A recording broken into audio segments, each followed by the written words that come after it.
comienzan los especiales de paisaje literario Talentos de Voz. Hola, soy yo, Shelton Planton. Por favor, no le digan a nadie que mi primer nombre es Shelton, ¿está bien?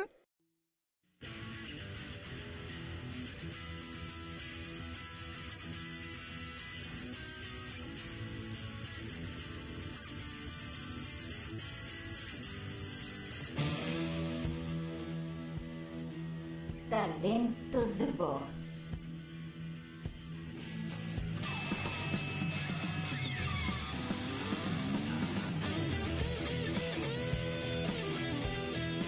¡Patamón Digivolta! ¡Patamón Digivolta! ¡Ay, porque yo no puedo Digivolucionar! Yo soy malo, y eso es bueno.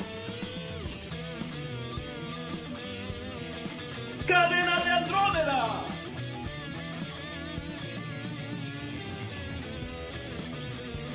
Pero no estoy amargado. No me digan eso porque no estoy amargado y no estoy amargado. Ya me voy. Adiós. ¡Uy! ¿Qué estás haciendo? ¡No! ¡Por favor! ¡Ay, Samuelcito, me estás pisando el juanete! ¡Cabum! ¡Sangre sucia, mago! Didi, fuera de nuestro laboratorio. Pero el mundo será todo nuestro. Lo mismo que hacemos todas las noches. Tratar de conquistar el mundo. ¡Claro! Aquí estoy con Gustavo. Vamos a conquistar el mundo a través de paisaje literario.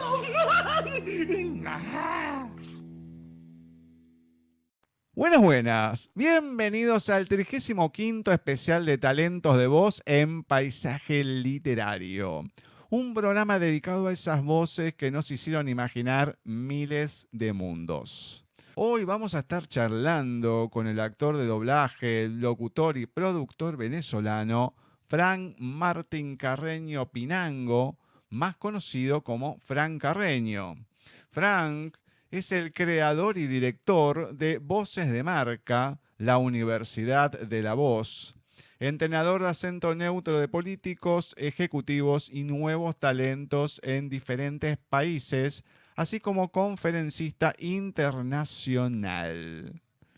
Como verán, hoy tenemos una entrevista especial para comentarles un poquito sobre el trabajo en donde podemos encontrar la voz de Frank.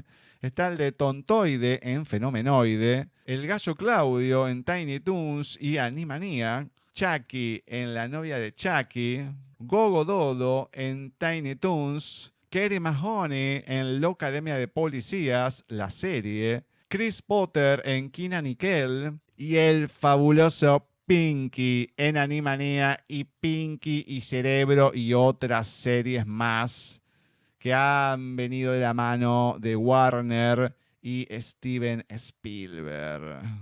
Vamos a pasar a presentar a Frank a ver qué tiene para contarnos. Bienvenido a Paisaje Literario. Frank, ¿cómo va todo por ahí? Muy bien, Gustavo. Aquí feliz de hacer conexión contigo y poder conversar un rato sobre esto que hacemos y que nos fascina tanto. Exactamente. Bueno, ante todo, un placer. Muchas gracias por concederme la entrevista. Y que no solamente la gente te pueda conocer un poco más, que ya te conocen bastante, pero también la gente de España, que empiece a pispear un poco. Y bueno, empezar ahí a desandar este camino que tan bien lo ha llevado por tanto tiempo. Así es, de eso se trata de la perseverancia, de la constancia, de avanzar y bueno, de ir rodeándose de esas voces y de esas experiencias que significa el hecho de hacer doblaje a lo largo de tantos años y por toda la vida.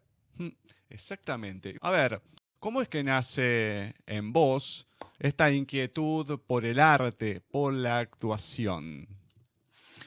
Oye, ¿sabes que Una vez fui a ver una obra de teatro, era muy joven y me pareció mágico, me pareció, bueno, sabes que estaba en ese momento en el que uno no sabe qué quiere hacer con su vida, ¿no? Mis padres tenían la expectativa como que fuera militar, había que cumplir un poco con los protocolos sociales, tienes que estudiar para que seas alguien y este tipo de cosas. Y resulta que un día, una noche, recuerdo haber ido a un teatro y fui a ver una obra de teatro y quedé como encantado con lo que había sucedido ahí. Creo que no había ni siquiera mucho público, no había tanto público como se esperaba, pero lo que yo vi esa noche, dije, cuando yo salí de la sala, dije, yo quiero hacer esto, yo quiero hacer esto el resto de mi vida. Y después de eso, me fui a mi casa, hablé con mis padres, le dije, bueno, yo quiero ser actor. Y mis padres me dijeron en ese momento, bueno, si quieres ser actor tienes que estudiar, te tienes que preparar. Bueno, yo estudio y me preparo en función de la actuación, del teatro, del arte y todo eso. Y así fue como empecé poco a poco a estudiar, bueno, primero artes, luego empecé a estudiar teatro. Luego toda la parte de ser actor. Dentro de ser actor también me diversifiqué un poco y me metí a la parte de la producción. Digamos que básicamente eso me ha hecho muy feliz. Y después de eso, bueno, todas las variables que hay, Gustavo, entre la actuación, después pasar a lo del doblaje de voces, la locución comercial, la radio, la televisión y todas las variables que han existido, que han venido después de eso. Precisamente, contame un poquito de cómo fue todo el tema del teatro, la producción, la radio, la televisión. Dejamos para un poquito después el doblaje. Después de eso, bueno, empiezo a estudiar teatro. Bueno, como te digo al principio, salgo como licenciado en artes escénicas de la Universidad Central de Venezuela. Después empiezo a estudiar teatro para ser actor formalmente. Me meto a una escuela de teatro, empiezo a estudiar actuación, empiezo todo. Ahí te dan vestuario, te dan dirección, te dan historia del teatro, era una preparación integral que además duraba 2 años. Salgo de ahí, me gradúo y voy a... la Compañía Nacional de Teatro tenía un sistema de becas que otorgaban la Compañía Nacional de Teatro de Venezuela. Y me someto al concurso de la Compañía Nacional de Teatro y quedo seleccionado. Entonces, a partir de ahí empieza un nuevo entrenamiento que duró 3 años más como becado de la Compañía Nacional de Teatro, y ahí se hacían, bueno, podías hacer desde un personaje protagónico en una obra hasta podía ser el que subía y bajaba el telón. O sea, ahí no había... no discriminaban por oficio, sino que se trataba de vivir en el teatro, con el teatro y ser parte del teatro. De eso se trataba. Ahí estuve 3 años como becado y después de que termino mi proceso de becas, la Compañía Nacional de Teatro ya me contrata oficialmente como actor de planta de la Compañía Nacional y ahí pasó otros tantos años más ya como actor de planta y bueno, eso significó trabajar con los principales directores del país, de Venezuela y extranjeros, que por cierto, uno de ellos fue Carlos Jiménez, que fue un director argentino que se nacionalizó venezolano y fue el creador de la agrupación Rajatabla, que tuvo muchísimo éxito, pero él era, no recuerdo ahora exactamente de qué localidad era, no sé si era rosarino, no sé, no lo recuerdo, o de Córdoba, por ahí estaba.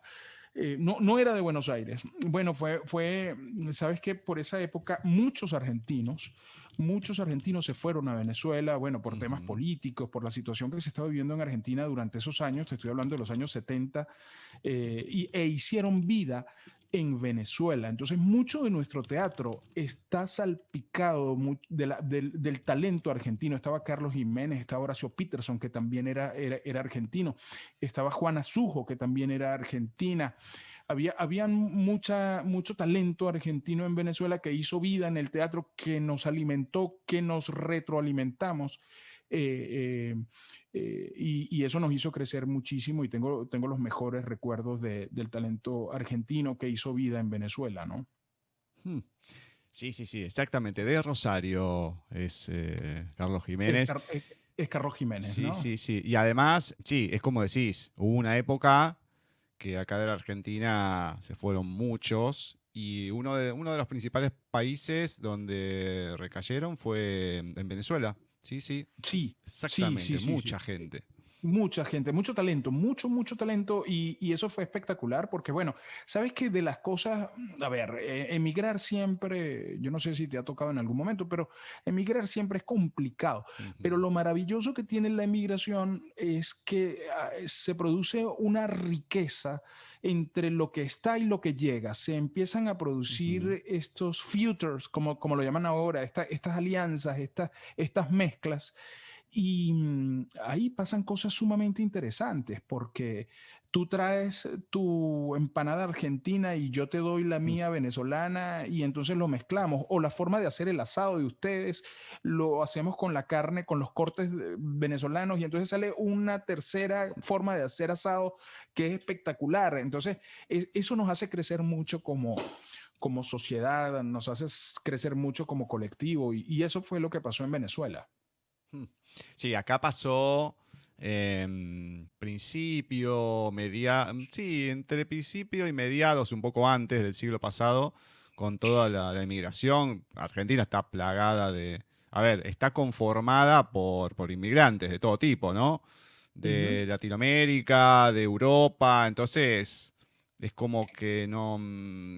A ver, yo siempre lo que grafico es, vos tenés el prototipo del chileno, del venezolano, colombiano, peruano y argentino es como que no, es una mezcla, los pocos que había, los tehuelches, todos fueron todos destruidos y Sí, prácticamente que no quedaron de los que son denominados hoy pueblos originarios. Entonces, claro, está plagado de nacionalidades lo que es Argentina en sí.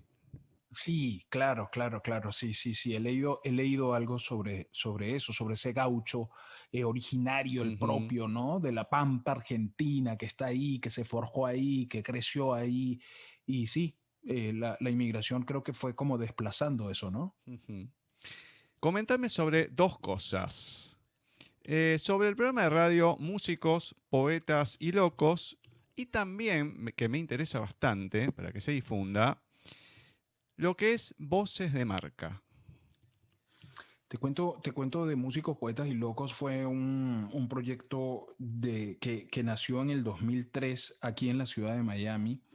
Y realmente fue un proyecto que surgió para tapar un hueco, porque Ujú, fue en noviembre, había terminado la temporada de béisbol, la emisora donde se estaba haciendo, que era la WQBA 1140, que es una emisora icónica en la ciudad de Miami. ujú, Era la emisora que transmitía los juegos de béisbol oficiales de los Marlins de Florida, que era el nombre del equipo para aquel entonces, y eso tenía un horario X los sábados, que era en la tarde, dependiendo del lugar donde jugaran, pero bueno, en promedio era entre 7 y 10 de la noche que se hacían esos juegos. Al terminar la temporada, queda el espacio abierto y entonces la radio dice, bueno, yo tengo que cubrir esto. ¿Quién puede cubrirlo? Bueno, ahí surgió alguien y dijo, mira, yo podemos rellenar ese espacio y convocó a una cantidad de talentos para poder rellenar ese espacio y entre esos talentos estaba yo, que había ido a la emisora unos días antes a hacer un programa, una entrevista, porque era la voz de los dibujos animados y yo había ido a hacer una entrevista por este trabajo que yo hago. Entonces hubo una de las personas de la emisora que dijo, oye, dame tu teléfono, oye, qué interesante, grábame aquí, tal. Y como a las 2 semanas me llamó y me dijo, mira, existe la posibilidad de hacer un programa de radio aquí. ¿Tú estarías dispuesto a participar? Yo le dije, sí, claro, estoy dispuesto a participar. Y se comenzó Músicos, Poetas y Locos, que fue un proyecto que además duró 10 años en WQBA. ujú. Ahí comencé con 4 compañeros, después 2 se fueron, quedamos 2, después ese otro que se especializaba en deportes también se fue y quedo yo con Lucía Tobar, que es mi esposa, y quedamos nosotros haciendo el programa Músicos, Poetas y Locos en WQBA, que es una emisora de Univision Radio, es la cadena en español más grande que hay en los Estados Unidos. y ahí me quedo.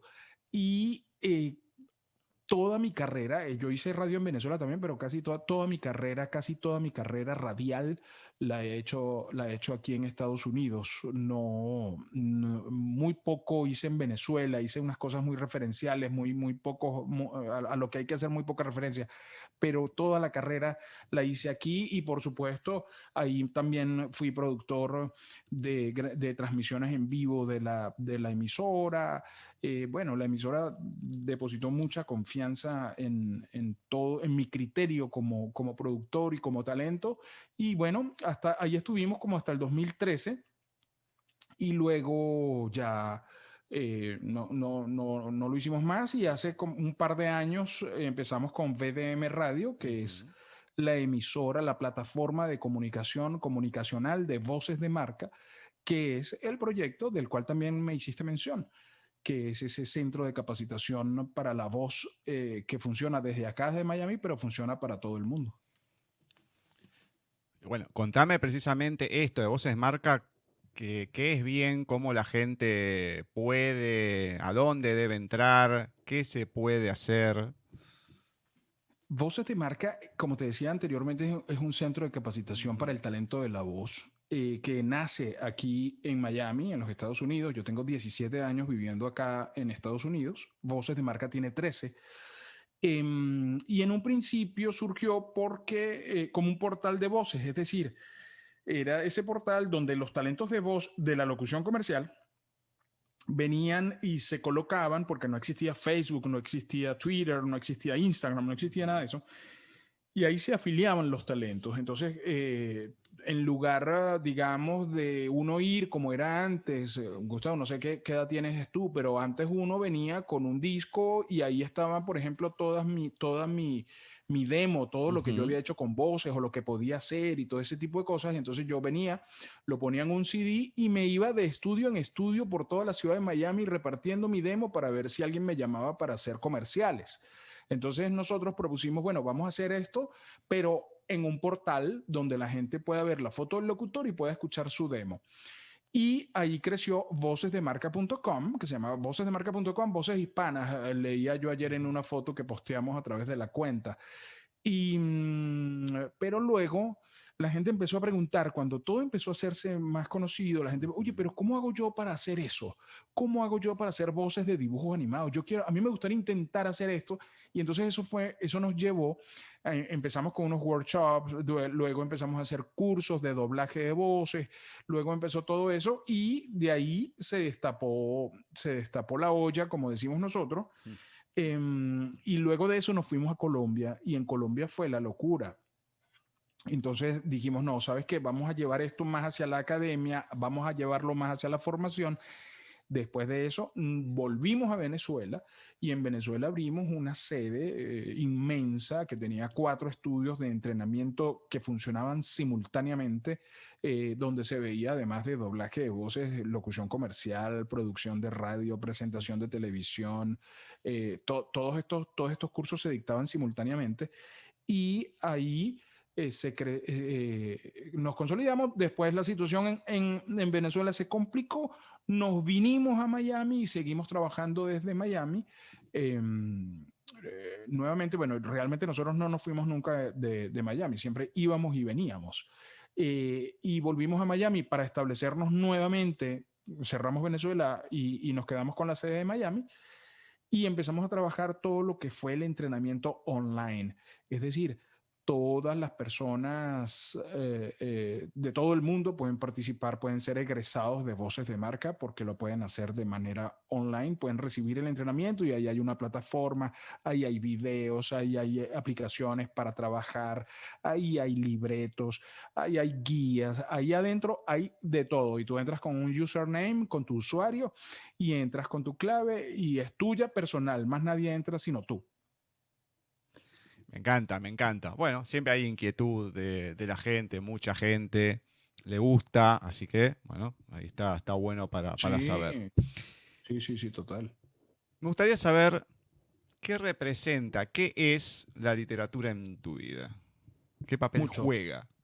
Mucho. La literatura fue ese primer encuentro que yo tuve con el mundo imaginario que después se volvió real. Bueno, yo como todos los adolescentes siempre tenía esa carencia de leer, de tal, pero cuando empiezo a formarme como actor, veo que hay descubro que hay un mundo que me nutre a través de la literatura y empiezo a escarbar y empecé leyendo literatura histórica porque la historia me fascina, disfruto mucho la historia, saber qué pasó, por qué hemos llegado a donde hemos llegado y de la forma en la que hemos llegado. Y empecé a leer historia fabulada.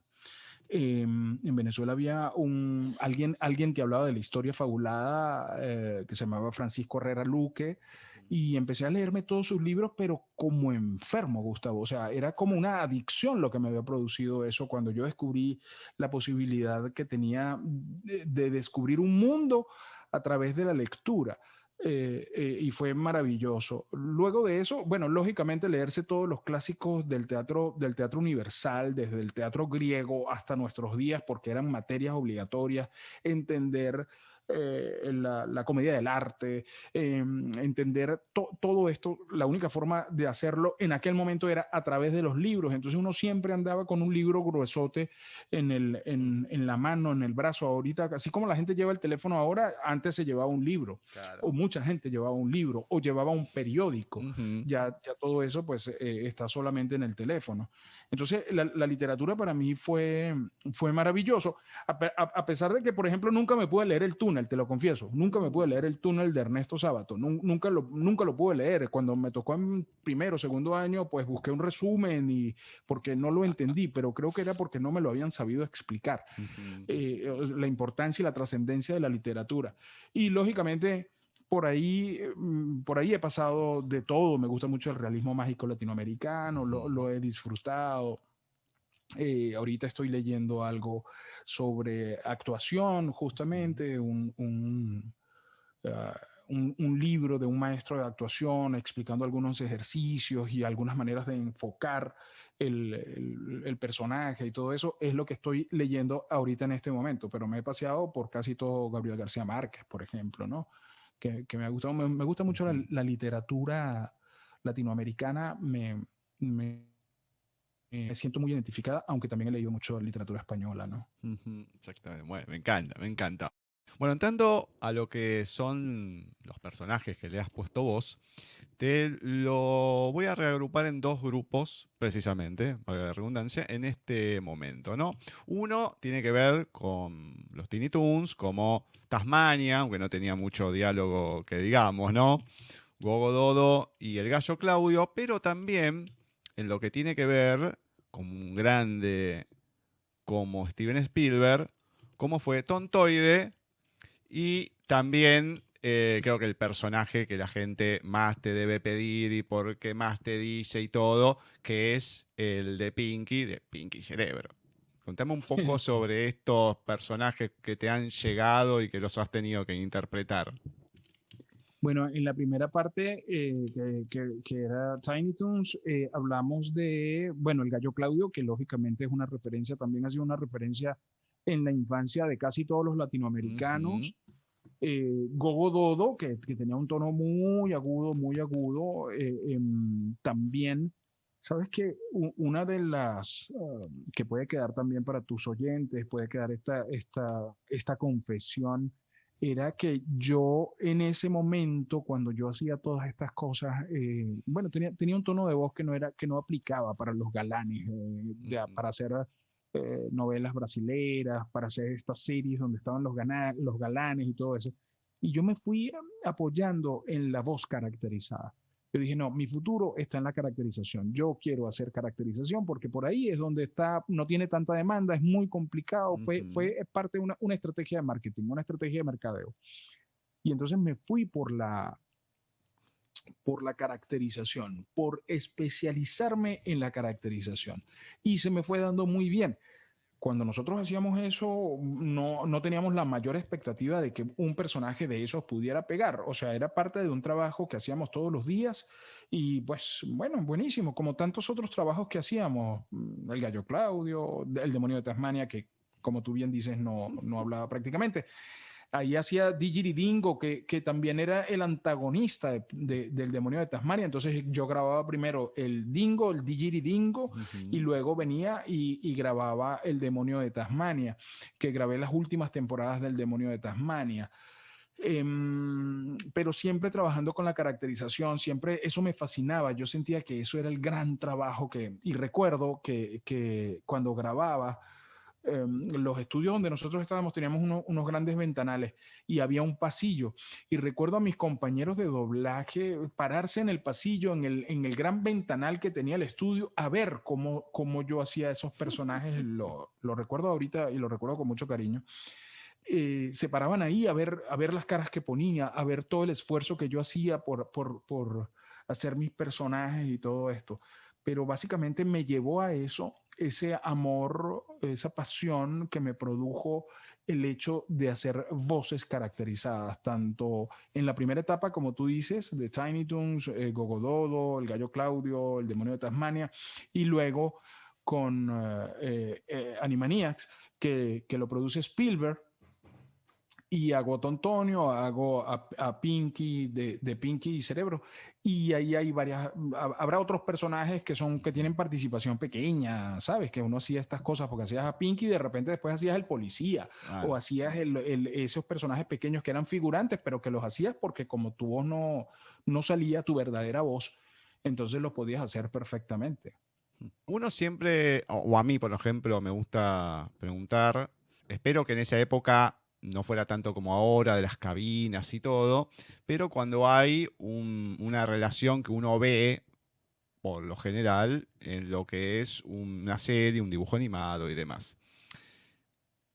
Han tenido que hacer varios capítulos, fueron 65, más los de Elvira, bueno, hubo varias otras series también que estuviste con el tema de Pinky, pero Orlando Noguera, que era el que hacía de Cerebro, ¿cómo era esa relación en lo cotidiano, en la química que tenía que hacer? Porque eran los dos que estaban todo el tiempo.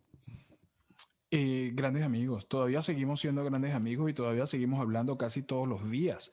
Él ahora, Orlando, es la voz de Univisión, de la cadena de televisión en español más grande de los Estados Unidos. Orlando identifica a esa marca, ese canal de televisión. Desde que empezamos a hacer Pinky Cerebro, siempre hemos sido, bueno, inseparables, porque, bueno, nos tocó siempre dar las entrevistas juntos, porque nos tocó. En aquel momento muy poca gente sabía acerca del doblaje de voces. Muy poca gente sabía acerca del doblaje de voces y muy poca gente sabía que esos personajes se hacían en Venezuela. Entonces, en un mediodía, tal vez comiéndonos algo, almorzando juntos, decimos, oye, ¿y por qué no agarramos esto y vamos y nos conseguimos unas entrevistas y le decimos a la gente que nosotros somos los que hacemos estas voces? Y efectivamente, así lo hicimos. Entonces un día Orlando me llama y me dice, oye, conseguí una entrevista en una revista que se llama Entertainment, que era una revista de una compañía de cables que llegaba a todas las casas. Llegaba a todas las casas que estaban afiliadas al servicio de cable y era la única compañía de cable que existía en ese momento. Y ahí te llegaba la revista mes a mes. En esa revista nos abrieron la puerta y nos hicieron una entrevista. Y cuando se dio esa entrevista y cuando el mundo, en este caso el mundo para nosotros en ese momento que era Venezuela, Venezuela supo que nosotros hacíamos eso, en ese momento se dispararon todos los medios de comunicación en Venezuela diciendo, mira, esto se está haciendo aquí, lo hacen venezolanos. Y luego de eso, bueno, trascendimos. El primer país que visitamos fuera de Venezuela fue México.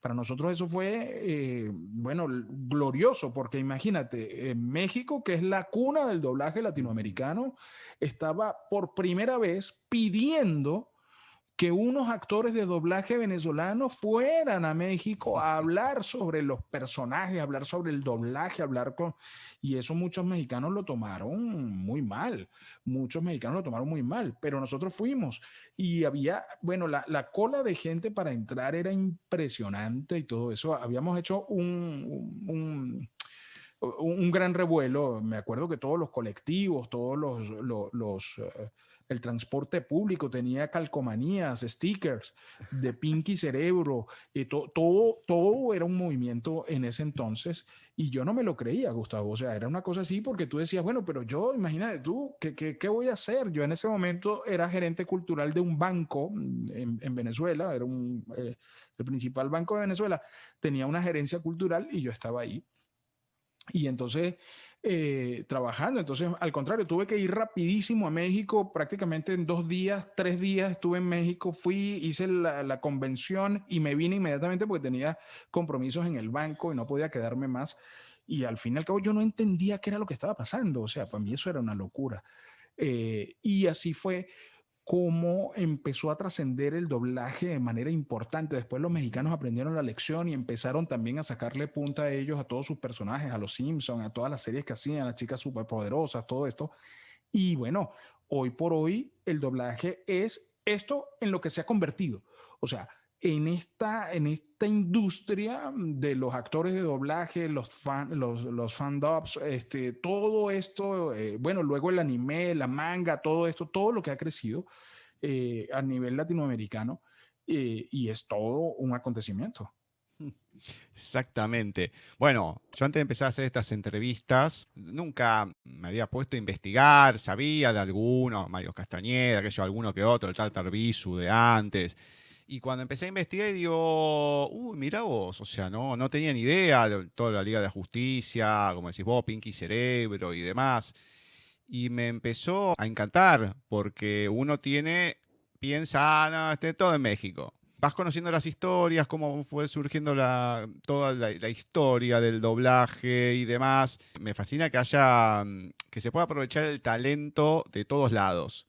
Porque obviamente si solamente se hace un lado, tenés que irte hasta ahí para poder hacer algo. Pero bueno, que haya varios lugares de Latinoamérica que se pueda hacer y que haya talento y que se pueda aprovechar, eso es lo más importante de todo. Yo te digo algo, Gustavo, en Argentina se está haciendo muy buen doblaje, se está haciendo muy buen doblaje y que uno podría decir, oye, pero los argentinos con su acento, sí, los argentinos han logrado una deslocalización del acento importante. De hecho, durante mucho tiempo, no sé si todavía, pero durante mucho tiempo, Discovery ha estado haciendo todas sus series y todas sus cosas en Argentina, o sea que la calidad está muy buena. Bueno, ¿cuál ha sido tu mayor desafío en lo que refiere a la actuación? Puede ser el doblaje, teatro. ¿Cuál ha sido ese desafío que has tenido? Bueno, el teatro siempre es un gran desafío, ¿no? Siempre es un desafío encontrar un personaje, darle verdad, que la gente te lo compre. Cuando digo que la gente te lo compre, es que la gente lo acepte, que la gente le guste. El doblaje ha sido otro de los grandes desafíos que he tenido y ha habido unos personajes más que otros que han sido desafíos. El desafío es una oportunidad que tenemos para crecer. Entonces, a ratos me gusta el desafío, me siento cómodo con el desafío, me va bien el desafío porque tengo otra entrega. Por ejemplo, y esto es un poco que habla de mi condición como actor. Eh, Cuando yo llegué a Estados Unidos, yo no le dije a nadie que yo era Pinky de la serie Pinky Cerebro. Ese era el secreto mejor guardado. Yo quería darme a conocer por mi talento, por las cosas que yo era capaz de hacer. Y me parecía que si yo abría la puerta con la llave Pinky, iba a decir, voy a conseguir un reconocimiento y me va a limitar.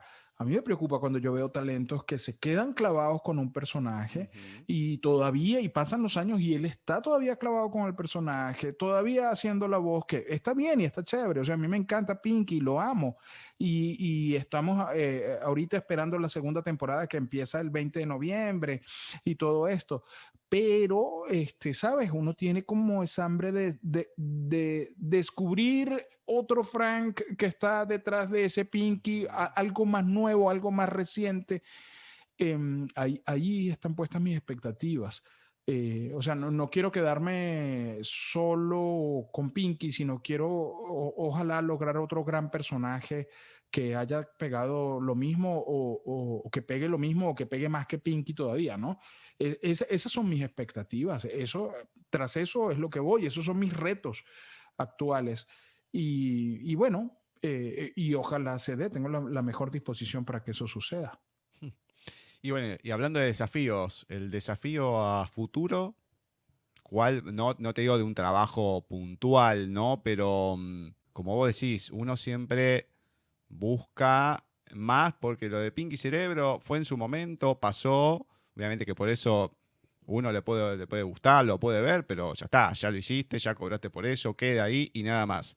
Pero ese anhelo, que más allá de un poco ya lo comentaste, pero qué sé yo, de algún personaje puntual, de una obra a lo mejor que te gustaría hacer o un personaje determinado. Esa es una muy buena pregunta. Hay muchos personajes que uno ya puede hacer en la madurez del actor, mm, como los de las obras de Shakespeare, por ejemplo, hablar de Hamlet, por ejemplo, el Rey Lear, que son personajes que solo puedes hacer en la madurez de la actuación. Esa sería una hermosa expectativa, aunque ya lo haría por placer, o sea, lo haría por el mero hecho de crecer como actor, más que por el hecho económico, más que por el hecho de reconocimiento y tal. El tema, Gustavo, es que, ¿sabes? Ya he probado de repente el reconocimiento público y ya he visto que eso no es lo que me mata. Ya he estado en obras que han tenido muchísimo éxito y tú dices, bueno, chévere, pero es que este es el trabajo, ¿no? Y ya he probado también un poco el éxito en el doblaje de voces o tal vez el éxito más referencial que existe, además de Los Simpson y otras series en América Latina. También he estado metido ahí en el paquete. Entonces creo que ahora la verdadera expectativa está ubicada en el hecho de uno ser feliz y entonces hacer las cosas porque te hacen feliz, básicamente. Y creo que a la larga eso es lo que nos va a llevar, a la larga eso es lo que nos queda, esa experiencia de hacer algo porque te hace feliz, porque si no, no vale la pena hacerlo cualquier cosa que esto sea. ¿Cuál fue ese papel que te ha llenado como actor? Porque puede ser lo popular, Pink, como decía, lo que fuera. Pero, ¿qué trabajo fue el que te llenó como actor que vos decís, esto es lo que a mí me gusta? En doblaje de voces hice, simultáneamente cuando hacía Pinky Cerebro, hice una novela que se llama Chica da Silva, que me acaban de contar hoy que lo pasaron ahorita en el invierno, lo pasaron en Chile, también en horario estelar. Chica da Silva, una novela brasilera, hice a José María en esa novela, me dio muchas satisfacciones, o sea, creo que fue un trabajo actoral muy bonito, muy chévere. También actoralmente he trabajado, he hecho en teatro, digo, he hecho varios personajes como, digamos, Chanel Cabro, que lo hice en La verdadera historia de Pedro Navaja, que fue una obra de un puertorriqueño, Pablo Cabrera, que además la obra tuvo muchísimo éxito. Ahí tuve muchísima satisfacción como actor. Una vez hice a Pancho Villa. También tuve mucha satisfacción con el personaje de Pancho Villa porque además me tocó indagar un poco sobre la vida de Pancho Villa, no juzgarlo, sino indagar, conocerlo, entenderlo. Y me dio mucha satisfacción actoralmente ese personaje que fue casualmente uno de los últimos personajes que hice teatralmente hablando, sino el último, uno de los últimos que hice. Y esos son los personajes de los que tengo referencia. Claro, como te digo, he hecho muchos. A veces me pasa que me pongo a ver televisión y veo de repente una serie y está mi voz y ya no la recuerdo. Me ha pasado frecuentemente. Esas cosas pasan. Pero sí, definitivamente creo que tengo muy buenos recuerdos de esos dos personajes, tanto de José María en Chica da Silva, la novela brasilera, y como Pancho Villa, en la obra se llamaba Entre Pancho Villa y una mujer desnuda, una obra de la mexicana Sabina Berman, y también Chanel Cabro de La verdadera historia de Pedro Navaja, una obra musical porque además ahí había que bailar, había que cantar, había que actuar. Era un verdadero reto y prepararla nos llevó meses, pero el resultado bien valió la pena. Me encanta. A la hora de estar del otro lado, ¿no? Pues siempre vos estás del lado de la actuación, de la interpretación, y nosotros del lado del espectador. Ahora, del otro lado, ¿con qué disfrutás? En todos los géneros, ¿no? Hablo en general, puede ser teatro, televisión, cine, pero ¿con qué disfruta Fran Carreño? Bueno, he tenido varias etapas. Bueno, disfruto mucho la música, me llena mucho, soy muy auditivo. Yo soy un ferviente luchador del audio. Yo ahorita muero por el podcast, por ejemplo. Me parece que es una gran alternativa. Hago radio, todas las mañanas hago radio. Um, Escucho música, como te digo, lo disfruto. Ahorita estoy en una etapa como de documentales, entonces estoy viendo muchos documentales de la Deutsche Welle de Alemania. A veces me pego con alguna serie, a veces me pego con el streaming, con Netflix. Tengo otros momentos, Gustavo, donde necesito del aire libre, entonces tengo varios hobbies que tienen que ver con el aire libre. Vivo en una ciudad que es de mar y entonces también salgo a navegar. Tengo motocicleta y salgo a montar moto. O sea, tengo momentos donde el aire libre necesito de aire, necesito que me pegue aire en la cara. Y tengo esos momentos. Y tengo otros momentos, los momentos de pandemia, por ejemplo, donde me he apoyado mucho en los documentales. Me he apoyado mucho en los documentales, bueno, porque llegó el punto, y creo que nos ha pasado a todos, donde nos saturamos de información, donde nos saturamos de noticias, de esa noticia final que no llega. Entonces esa larga espera me ha llevado a refugiarme en lo que son documentales, en historias de gente que le está dando la vuelta a Estados Unidos o que está dando la vuelta por Europa. Me he ido refugiando en esas historias en vista de que, bueno, nos ha tocado quedarnos en casa. Entonces, ahorita estoy en ese capítulo, estoy en esa parcela de mi vida. Yo te digo que acá ya me tienen cansado de la gente que va y hace casas, que la va a remodelar y que ya estoy, Exacto. estoy pero podrido porque bajo, ya tienen la tele ocupada. Yo no veo mucha televisión, la verdad. Estoy más con la computadora, con las entrevistas o leyendo algún libro para las entrevistas literarias. Pero bajo, Hermanos Salao. Bueno, bajo están los otros. Bajo, dale, pero por favor, cambien en algún momento un programa, pongan algo. Y si no, una película que ya la vieron 180.000 veces, Pirata del Caribe, otra vez. No, es una lucha. Te digo que la pandemia me hace mal en ese sentido solamente. Sí.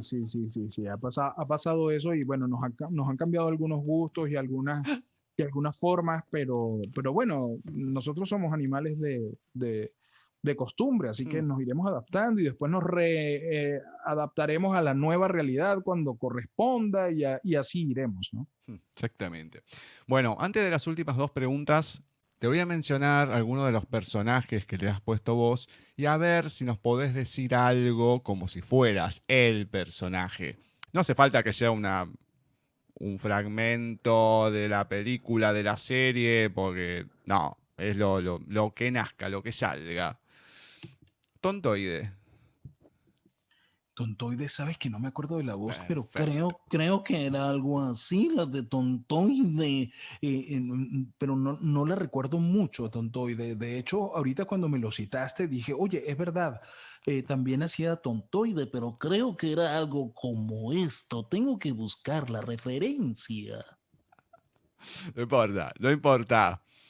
Hay una serie que era Kenan y Kel, que sea de Chris Potter. Oh, sí, claro, claro, claro.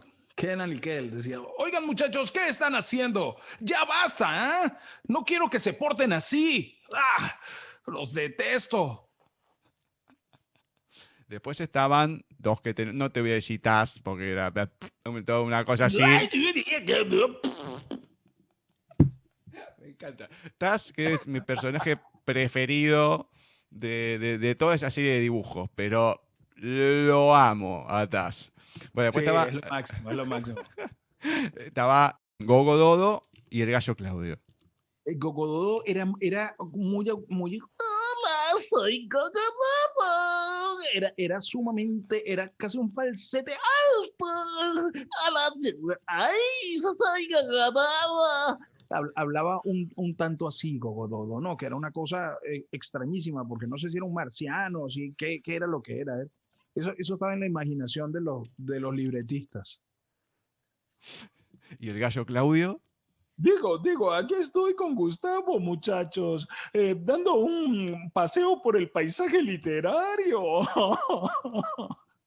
Y vamos con los últimos dos, a ver si puede ser un pequeño diálogo entre uno y el otro. Dos personajes que a mí me encantan. Más allá de Pinky, pero hay uno de una película que no soy tan fanático de las películas, pero sí del personaje. De hecho, lo tengo en varias versiones en los que ha sacado McFarlane en su momento, ¿no?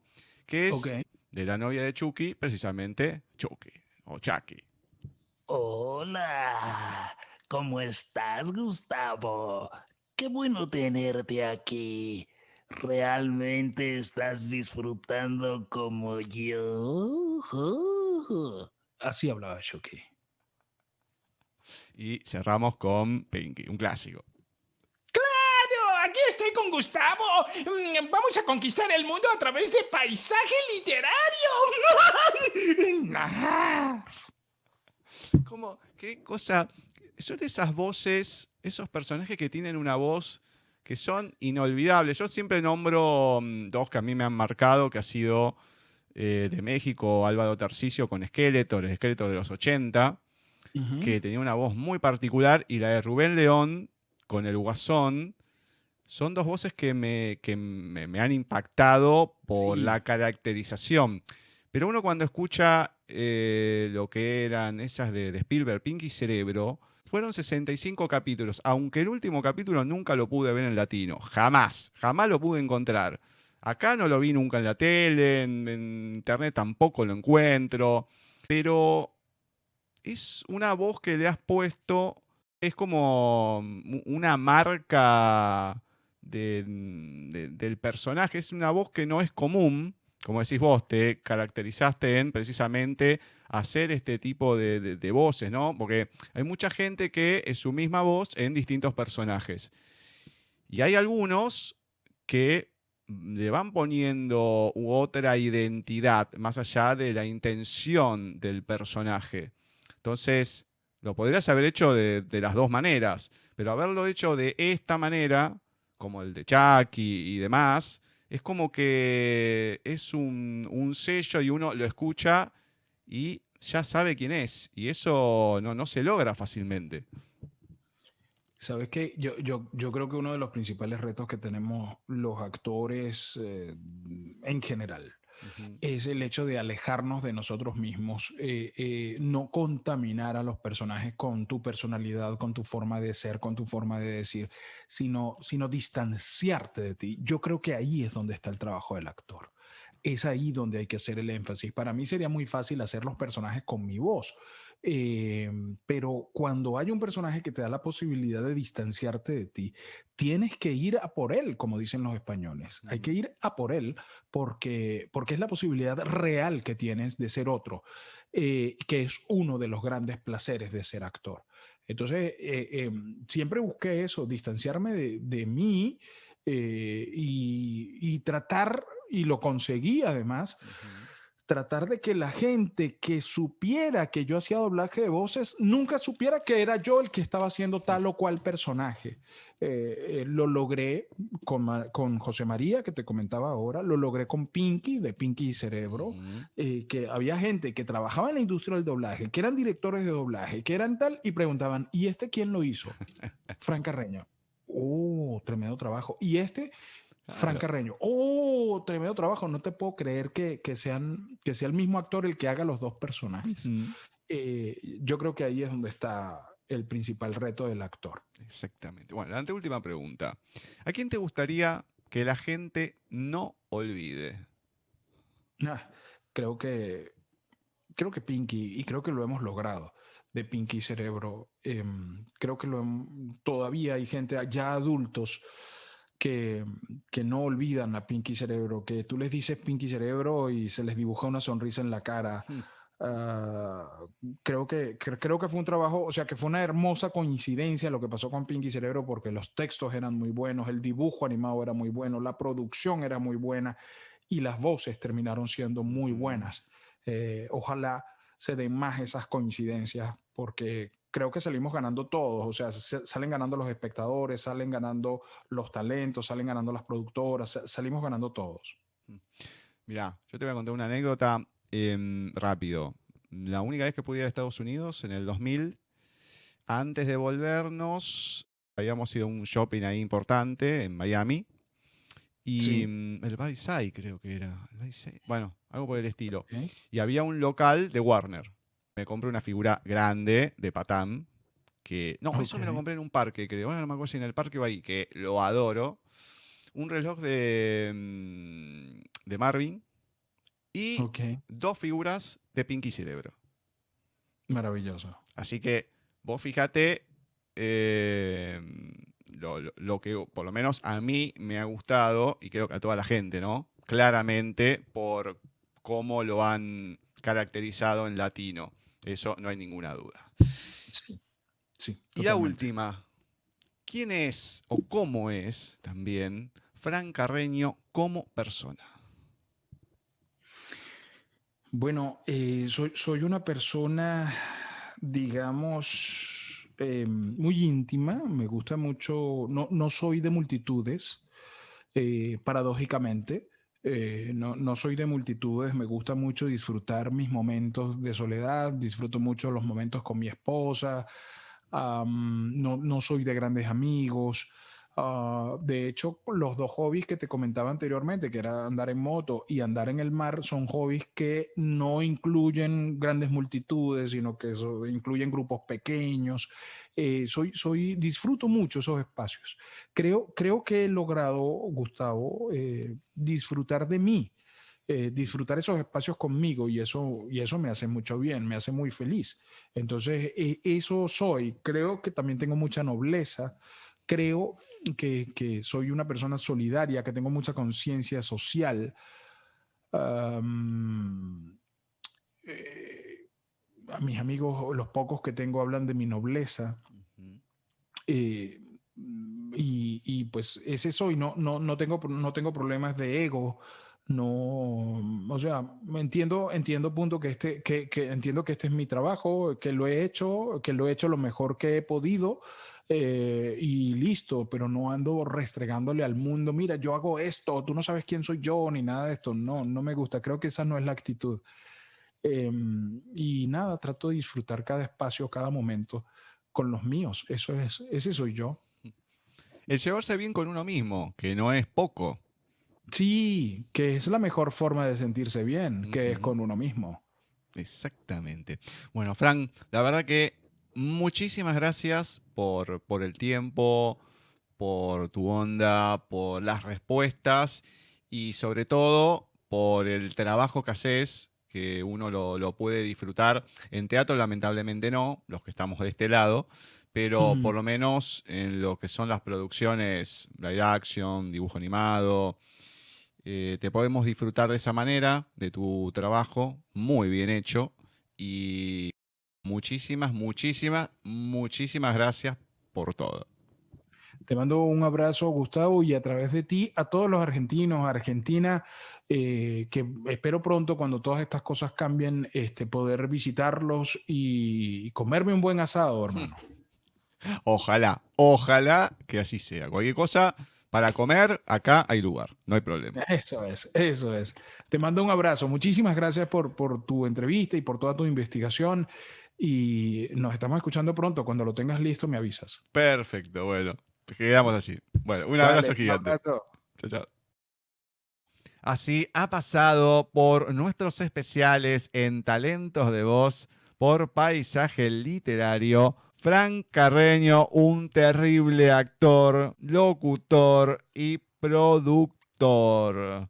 Lo que puede lograr con voces de marca es increíble, porque si puede transmitir un poco, aunque sea de lo que fue demostrando hoy, porque no es solamente los personajes, eso es una excusa, el doblaje es una excusa, pero la manera que tiene para hablar, terrible coaching, se habrán dado cuenta. Entonces, poder transmitir eso a los alumnos es genial. Hay que tener capacidad para hacerlo. El próximo talento de voz va a ser el actor mexicano Pepe Vilchis. Una linda entrevista que pudimos realizar, una charla más que nada, como la que tratamos que sea más allá de las preguntas, con Pepe, y van a ver que tiene una tranquilidad a la hora de hablar. Le he podido sacar alguna sonrisa en un momento. Ya van a ver, pero es terrible, terrible el talento que tiene y también lo que tiene para contar, que es lo importante, lo que tiene para decir cada uno. Pero esto va a ser en unos días cuando nos volvamos a encontrar en Talentos de Voz por Paisaje Literario.